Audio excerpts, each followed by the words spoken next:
been tracking how long it took the ethics commission to be stood up, and I think that's so telling. Senator Moylan is the Governor Lou and Lieutenant Governor Josh campaigned very profusely on this ethics commission, and they pledged that they would be the first to stand it up in how many decades? Which I mean, it's almost stood up, but it took freaking 2 years.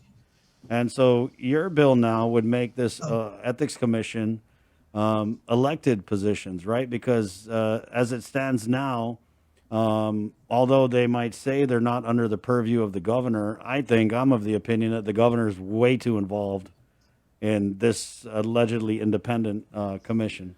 And so that's the kind of the gist of your bill, Senator. Pretty much so, Chris. And good morning. Good morning, Sabina. Yes. So in 2019, the governor started talking about filling the positions of the Guam's Ethics Commission, which is old law, Public Law 27-141. It's back in 2004. That's 17 years old. It's very old. And the way the law is written now is that you have 7 members on the commission appointed by the governor and confirmed by the legislature. And we have one coming up for confirmation. I believe it's this week as well. Now they get appointed and confirmed, but also the governor has the authority on the current law to remove or suspend the members as well. And you were just talking a few minutes ago about the people coming up and giving their testimonies and putting their selves, their job on the line, basically to tell the truth about certain things. And then if things don't go in the way that possibly the governor says, I back my director, I back these people 100%. And if the commission doesn't go their way on the ethics commission, well, the governor has the authority under the current law to remove or suspend them based on her own findings. So since we're going to start this up, let's start it up correctly. Let's not have it as appointed positions, but let's have these as elected positions. Let the individuals run who really want to make a difference, not get appointed to some position that it's like, whoa, why did you choose me? I don't want to get appointed to that. I want the airport board or something else more exciting, or GVB or something cool. Don't put me on the ethics committee, but people that are interested in properly seeing our government function and to protect, to do what's right, they would want to run. And they would have to do like every elected official, submit in their application and make sure there no felony crimes, and then campaign for the votes. So that's what we're proposing to do with this bill. Let's have the ethics commission, but let's have it as elected positions.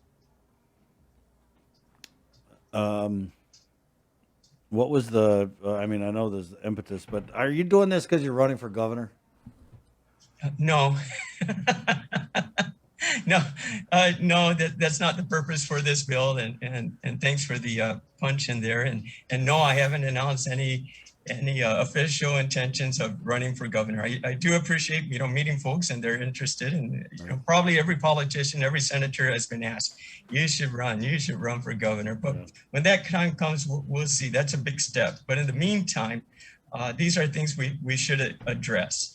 And also in the bill that it points out is, you mentioned with that case, the recent one about Chamorro Land Trust, right, for example, or other cases that Senator Joanne Brown is getting addressed at her office too, where people are coming in anonymously and saying, hey, this person getting these contracts and getting this overtime, can somebody look into this, right? It's anonymous because they feel threatened about losing their jobs. So with our bill, it also includes the commission has to set up something well protected so that the people that want to submit complaints or issues before the ethics commission are protected. Their name isn't going to be plastered all over the media saying whistleblower, this person and stuff like that. So the public needs the confidence of the commission. And if we know that the commission is elected, then even more so, rather than appointed by either this governor or the future governor as well. So that's what we're hoping to do with this bill to make it finally, when we implement this law that's been over 17 years old, that we can do it correctly. And I think we can build the confidence of the people knowing that it's an elected position and not an appointed one. Do you have the votes? Oh.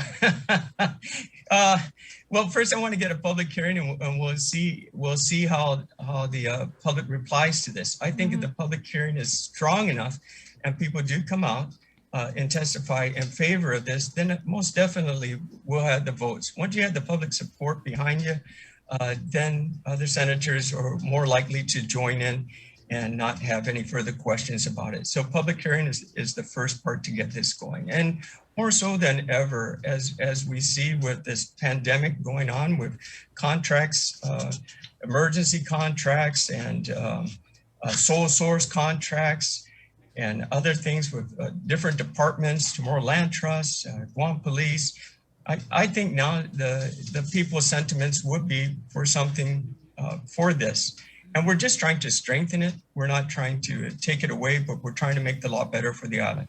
So with that and people coming out at the public hearing, I think we would have the support to move this forward. What do you say to those people? And I'm pretty sure the administration will say that, oh, yeah, it took 17 years, but God, we're almost there. And now you want to go and introduce this bill to get people elected? Yeah. Of course, they would say that, and for as at least they got something started. Now that we got it going, let's improve it. Like what we saw with the pandemic bill, right? The law that we never implemented in 20 years. It was helpful. We got it started. We saw the problems that came about because of that on procurement side, especially.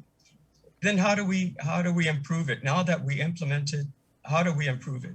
And now that we're looking at this bill again, or this public law once again, then we know how we can improve it. Back then, that wasn't a discussion, but today it is. So that's fine. There's always room for improvement, right? A tomato is good until it gets ripe, and then after that, it's rotten, right? So you always want to improve on something, not think it's the best. And I think this is where it will be most helpful to do that. Okay.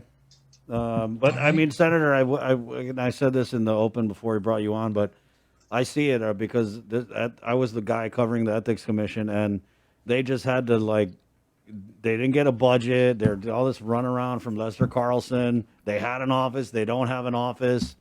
So I don't know. When you look at all those things, to me, what it says is there's just a lack of will by this administration to truly stand up this body that could end up shooting themselves in the foot.